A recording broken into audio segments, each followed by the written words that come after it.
أعوذ بالله من الشيطان الرجيم بسم الله الرحمن الرحيم الحمد لله رب العالمين ثم الصلاة والسلام على المبعوث رحمة للعالمين محمد بن عبد الله وعلى آله وأصحابه ومن والاه haray musidɓe julɓe tedduɓe haray hittin ma hittinen en andintinay ɗo yewtere nde wannoɗen en e juma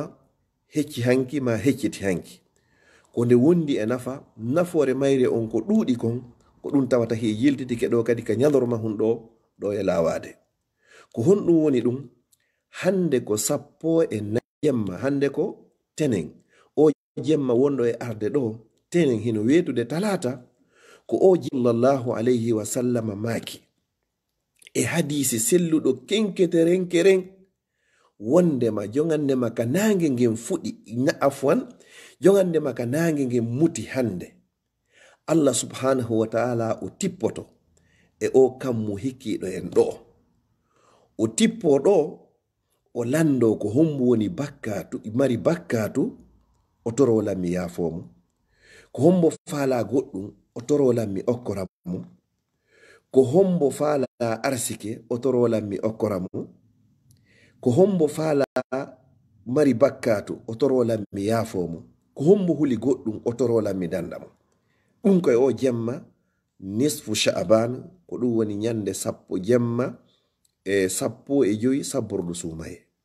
joni noon ko o jemma on woni ko adoto ñalorma on joni haray musidɓe julɓe tedduɓe o yaafoto bakkatu jiyaɓe makko ɓen fuu si wona yimɓe ɗiɗo ko ɗum waɗi si waɗɗe yewtere nden ko homɓe woni yafatake e o jemma ɗo tenen ɗo no wetude talata ko yimɓe ɗiɗo ma yimɓe tato ma yimɓe nayo yo Allah dandu en tawede e ɓenɗon haray so yiltitike e hutuba waɗa ɗon e juma hecciti hanki ɗon ɓe fo hino detaya hino laɓɓina ɓe fotta ɓe no yafatake few e o jemma ɗo go'o arano ko neɗɗo shirkowo mayduɗo e sirku wonɗo e hoore shirku o tubari o tawaka e ɓe yafeteɓe e o jemma ɗo mo be men yo darto hoore muɗum biniji nasi piɓiɗin talkiɗin lekki arsike lekki bata yagal lekki katugol goɗɗo lampagol goɗɗo bilɗagol goɗɗo ñamugol goɗɗo seleli hun leppi jeeɗi hun dolokul leppi jeeɗiɗi ma ɗum federe hun leppi jeeɗiɗi kala ko anduɗon no yaade ɗum ɗo ko shirku billah darano yelan fi arsike darano yelan fi lekki jiiɗi miɗo fokkiti voyage gol daranelan lawol miɗo faala didugol suudu daranelan ñalande miɗo faala jombugol daranelan ñalande miɗo faala voyage ude daranelan ñalande ma mi yaltirta ka dambu hoggo lotagol waɗugol piɓol waɗugol bakawol lotagol nasi kala ko yowi nder ɗum ɗo ko nowede shirku billah oɗo o tawaka e yafoteɓe ɗen ɗo yo Allah dandu en ɗiɗaɓon ko hombo ka ɓuri e hulɓinade ɗon ko yimɓe taƴodirɓe ɗiɗo subhanallah yimɓe taƴodirɓe Allah yafotako ɓeɗo Allah inna e malaika ɓen terteɓe ɓe ɗiɗo non hatuma nde ɓe tuggidiri sellanta julɗo kawo taƴo julɗo musidɗo makko ɓuri balɗe 3 si ɓe fottimo be ɗurora to o yaka e ɗurora to ko hombo ɓuri moƴƴude e maɓɓe kamɓe ɗiɗo ko adiɗo o hiwrade oya o be men yo daru siko an e ɓeygu ma taƴodiri moƴƴintine siko an e modi ma taƴodiri moƴƴintine siko ɓiɓɓe ma ɓen taƴiɗa ma ɓe taƴima moƴƴintine siko en musi dangal moƴƴintine siko an e bolonda o moƴƴintine kala mo anduɗa hiɗa taƴodiri eto kisam moƴƴintino fiyo Allah yafuma e o jemma tedduɗo ɗo jemma ka arsikeji sendete jemma ka tawata ka laje ɗe fop sendete tawata ko sumaye kadi wone arde yo Allah dandama sabburdu sumaye ndu yawde hara yafaka yo Allah dandama sumaye arde hara no wodi mo taƴodirɗa si tawi no hiɗa taƴodiri goɗɗo hina e leydi wotiri wonɗon hande aduna on fo o yitidi ƴettu téléphone ma on noddamo kaari hiɗa waɗnola goɗɗum mi yafikema mi torikema min kadi yafolam kaari miɗo waɗnoma goɗɗum mi tororima li waji hilla fiyen heɓu nde moƴƴere ɗo Allah mi torikema min o mi yafikema an kadi yafolam min miɗo yafima ko laaɓi en fof hawtiten toroɗen Allah yo Allah ho yaafo en fof meɗen yimɓe taƴodirɓe ɗiɗo ɓeɗo Allah yafotako ɓe kala kadi taƴiɗo musidɗo muɗum ko timmi hitande yo andu bakkatu makko no fota wasi tawi ko ƴiƴam makko ɗan o hibbi neɗɗo duwaka taƴade goɗɗo yo Allah dandu goɗɗo mayde himo taƴodiri e goɗɗo hino wawa wonde hara jokkodiral ngal relaxion on o tiiɗa kono hara nayon taƴodir son fottimo be mon ɗuroroto andu kala tenerre e alkamisa Allah yafoto bakkatu jiyaɓe makko ɓen fow si wona ɓe yimɓe taƴodirɓe ɗo ɗiɗo Allah inna e malaika ɓen terte ɓeɗo ha tuma nde ɓe tugginiri wo terteɓe ha tuma nde ɓe tuggindiri wo ko hombo non ɓuri moƴƴude e maɓɓe ko adiɗo wo hiwrade oya mo be men yo eto hara ko kañum adato heɓagol nde moƴƴere ɗo fiya hoɗi ɗo e nelaɗo sallallahu alayhi wa sallam fi yo bakkatuma jani e tosoki suuɗiɗi e feeñuɗi foppo yo Allah subhanahu wa taala yafoma fi innugol ko min woni kaarijo ko seytani wonma e sakkade an kadi kere o ñamminte kere o holtinte kere ko o jogui arsike ma napino avion fottindini on maɗum mapino auto fottindini on maɗum ko honɗum o don jamma seytani ko ɗum nadata ka hoorema an bandirawo on ma an kotirawo on fiya ƴetta téléphone on fi noddugol seytani inna wata waɗu ɗum haray a jasini hoorema a jasinari hoorema haray a teddini hoorema a ɓantifi hoorema nelaɗo sallallahu alayhi wa sallam e maki man tawada alillah kala on tippitiɗo fi Allah rafa'ahullah Allah ɓanta fi makko tippito inchallah yo inno a hulimo yo inno a sikkuno ɗum yo wuulu kala ko faala an ƴetta moƴƴere nden ka Allah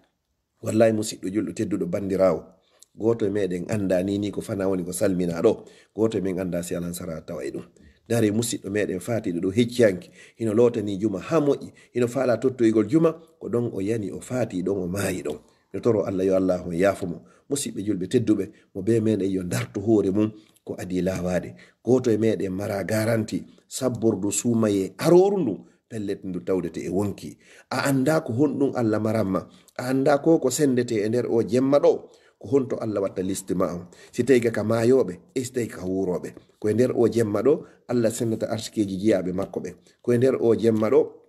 Allah jonnata malakul mawti o mayoɓe fof hara e nder hitande haray ko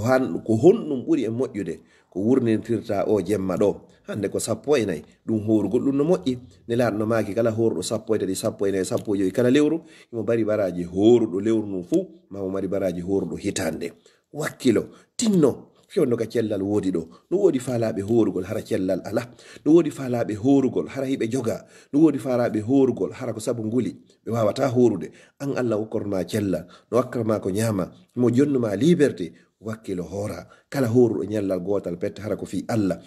woɗɗintino yeymo e natugol yiide jahannama embere ka yarete duuɓi 70 lakara musidɓe julɓe tedduɓe fa hayya bina wakkilo ɗen tinno ɗen en anda kadi si ɗum ɗo tawtay en ko arata kon nelaɗo sallallahu alayhi wa sallam hiɓe hewno horugol ndu lewru ɗo ndu fof mayru ma seeɗa har wonnoɓe nafotono e may ɓe horari lewru timmudu few si wona suumaye an kadi noon wakkilo jango wakkiloɗa hoora hara ya hoori 13 o ala hooride ɓay tun ko sabbordo suumayeno kono ko 15 hara a heɓi baraji ko ɗaɓɓa kon e muɗum wakkiloɗa kadi wurnita jemma on kadi toroɗa Allah subhanahu wa ta'ala o landotoma siɗa mari bakkatu toromo o yaafoma siɗa faala goɗɗum okkorama ɗiɗo fof para ngay fewto Allah subhanahu wa ta'ala toroɗamo en toriki Allah subhanahu wa ta'ala on yo Allahu on okku en battane moƴƴo o yaafo en ko moƴƴere kala ko woni laylatu nisfu saban kon yo Allah on okku en kala bakkatuji e probléme ji ko woni kon e toriki Allah yo Allah on dandu en en toriki Allah nde suumaye no ara yo Allah taw hara en fof meɗen en rinɗinama e natugol yiite jahannama innahu waliyu zalika wal qadiru alayh wassalamu aleykum wa rahmatullahi wa barakatuh haray raɓɓi ɗi moƴƴa en andintinino jumaje ɗiɗinen feƴƴuɗe ɗen kono mi torike ɗo kadi jama an fof kala yiwɗo vidéo yo feƴƴinmo heña fi kala jogiiɗo konnagu taƴodirɗo e goɗɗo yo nanu fi nde moƴƴere ko heɓata ko o yeggita innugol ko min o yeggita mawnintinare o yeggita townintinare o yeggita konnago e hasidankako e townitagol innugol ko mi wowli kon ko ɗum o kanko o jaɓa kaari sikkuno an jaɓu ɗum ɗon ko moƴƴere wodanma yo Allah okkama aljanna kala ƴettuɗo téléphone mum hiwri mo taƴodirno hara ko sabu nanugol makko nde yewtere ɗo o mako nelaɗo sallallahu alayhi wa sallam ɗo mi toriki Allah yo Allah lumbinoymo sirate mi toriki Allah subhanahu wa ta'ala kala hiwrodirɗo e musidɗo makko mo o taƴodirno sabu nanugol o mako nelaɗo ɗo sallallahu alayhi wa sallam yo Allah ittanmo ande kala ko jogi yo Allah yaafomo bakkatu kala ko jogi janɗi fanɗi suuɗi feeñi o hawri e muɗum o tewi yo Allah subhanahu wa ta'ala o yaafomo mi toriki Allah subhanahu wa ta'ala kala nanuɗo nde yewtere ɗo o wuɗɗiti kala ko wiyete shirku o woɗɗiti kala ko wiyete bid'a o tugginiri kanko e ommo taƴodirno ko kanko andi ko faala haray yo Allah okkormo kanko andi haray ko huli yo Allah hon dandumo haray o nani ma ko nelaɗo sallallahu alaihi wasallam o gollitiri yo Allah hoɗindino e mo e nelaɗo sallallahu alaihi wasallam ka aljanna makko ɓurɗo e towude ñande tawata o wawana hoore makko toriki Allah subhanahu wa ta'ala wa akhiran yo Allah moƴƴinan en ɗo moƴƴana en ka meɗen yo Allah fewnan en zurriyaji men ɗi yo Allah ɓuttinan en galleji ɗi yo Allah ɓuttinan en leydi lagine ɗi yo Allah hokkore lamɓe fewɓe nunɗuɓe huloɓe Allah yo Allah waɗu en enen kadi laamateri fewndi nunɗundi hulori Allah ya rabbal alamin wassalamu aleykum wa rahmatullahi wa barakatuh